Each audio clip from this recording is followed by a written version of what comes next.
안녕하세요. 닥치고 스윙의 김프로입니다. 네, 풀스윙을 많이 하죠.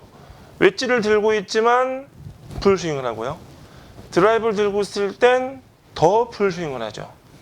그럼 도대체 어프로치 연습은 언제 하고 작은 스윙은 언제 할까요? 네, 대부분 연습을 시작할 때 몸을 풀기 위한 그 정도의 어떤 도구로서 사용을 많이 해요. 처음에 똑딱볼을 배울 때도 작게 배우죠. 처음부터 바로 풀스윙 하는 경우도 가끔은 있지만 대부분 학습에서 작게, 그리고 개념, 또 작게, 또 개념 되다 보면 조금씩 이렇게 스윙을 확장해 나가는 게 기본 학습이라고 생각을 해요. 그렇다면 맨 마지막에 배운 게 풀스윙이고 맨 처음에 배운 것도 풀스윙이에요. 그 사람한텐. 아주 처음 치는 사람 입장을 들어볼까요? 처음 치는 사람은 이게 풀스윙이에요. 물론 처음 치는 사람 입장에서는 내가 텔레비에서 본 거 이렇게 하는 건데 라고 생각하지만 이거부터 배우죠.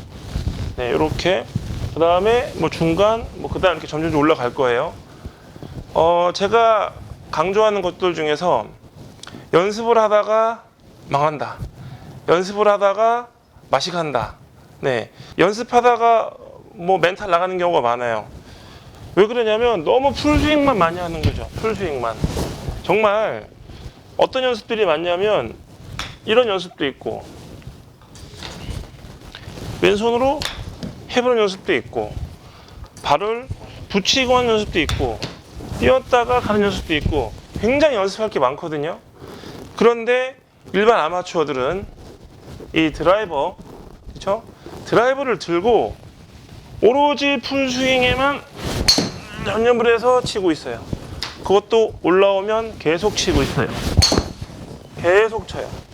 올라오면 그립도 안 놓고 계속 쳐요. 그러다 보면 어느 순간 공이 잘 맞아요. 네, 그 정도 수준은 되잖아요. 우리 한 달, 두 달밖에 안 된 사람들은 모르겠지만 한 1년, 2년 이상 치신 분들은 계속 치면 잘 맞아요. 그러다가 제가 웨지로 채를 바꿔볼게요.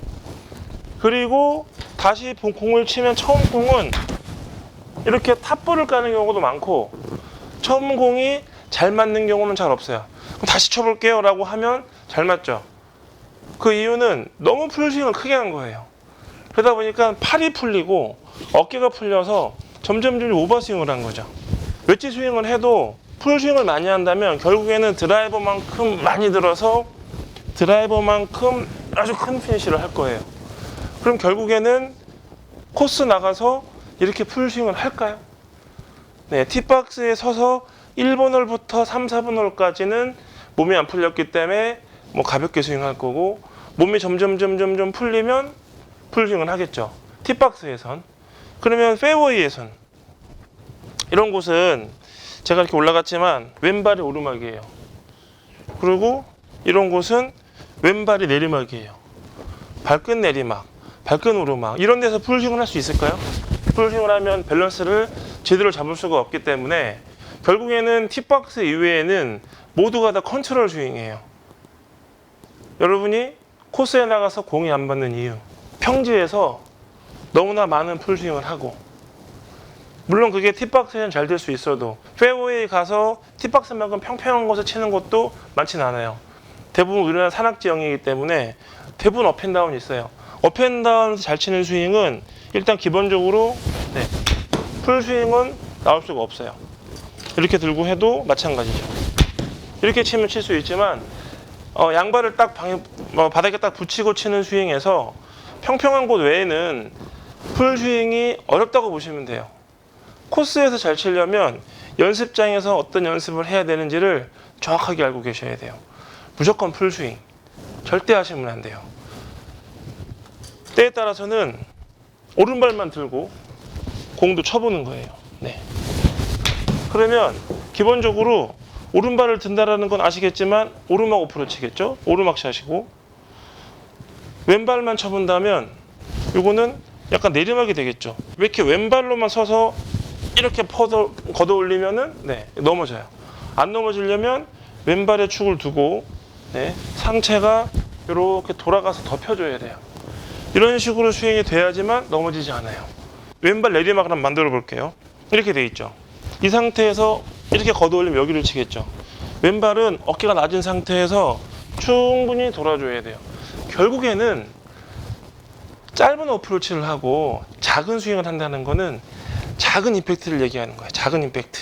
제가 7번을 들고 있어요. 어떻게 연습하느냐? 다양한 이 라이를 이렇게 경험을 했다면 그 다음에는 한 40m만 가게 쳐보는 거예요. 40m 이 정도겠네요. 오케이, 이 정도. 40m. 오케이. 됐어요. 70이 나갔어요. 그럼 70 나가게 친 거예요, 지금 이게. 그러니까 뭐 70을 내보내야지가 아니라 그렇다면 그냥 좀 더 강하게 쳐보는 거예요. 강하게. 이만큼 들고가 아니라 조금 더 강하게. 이렇게. 그러면 조금 더 나갔어요. 네. 분명히 이 앞에서 스윙이 보였겠지만 70m 갔을 때하고 110m 갔을 때하고 스윙이 큰 차이가 없어요. 자, 이번에는 110보다는 더 내보내 볼게요. 그러면 뭐 한 130? 이렇게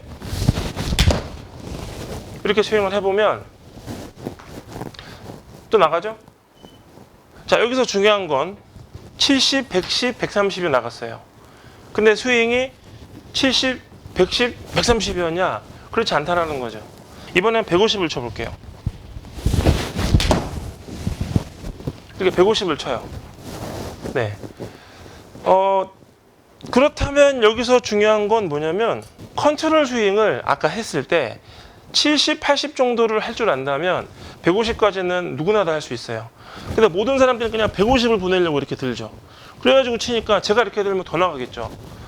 결국에는 평상시 연습을 할 때 코스에서건 연습장에서건 이 거의 비슷한 어떤 자기만의 그 기술과 어느 정도의 실력을 이렇게 나타내게 하려면 첫 번째로 70, 80 정도, 7번으로 따지면 웨지로 따지면 한 3, 40, 50이 되겠죠.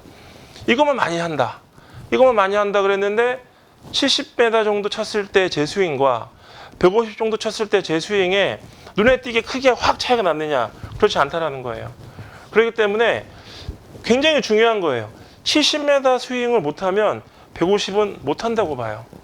근데 70도 못하면서 계속 150이 안 나간다, 160이 안 나간다고 하니 풀스윙을 하면서 어깨를 더 집어넣고 체중을 더 보내고 코킹을 더 하고 이런 생각만 하게 되는 거예요. 70m 어프로치를 하면서 방향과 비거리가 일정해지면 좀 더 보내서 비거리하고 방향을 난 이게 최선이야, 더 이상 못 보내겠어를 알고 있어야 돼요. 나가서 그만큼만 딱 쳐야 돼요. 여기서 막 계속 두드린다고 그 거리가 내 거리가 아니고 방향과 비거리가 일정하게 칠 수 있는 거, 저는 150이 맞는 것 같아요. 지금은 레슨을 하고 있기 때문에 연습을 많이 못하죠. 물론 더 공을 친다면 달라질 수 있겠지만 자기만의 비거리와 방향성 컨트롤을 미니멈으로 잡고 그 정도만은 계속 연습하셔야 돼요. 그러다가 좋은 라이를 만나면 한 번 정도는 세게 칠 수 있지만 그 한 번 정도 세게 쳤을 때 잘 맞는구나 하고 또 계속 세게 치면 또 맛이 가고 망하는 스윙이에요. 결국 오늘의 요점은 작은 스윙에서 자기가 컨트롤하고 항상 일정하게 칠 수 있는 그 미니멈의 비거리를 정확하게 파악을 해서 연습을 해야 된다가 요점이 되는 거예요. 다치고 스윙의 김프로입니다.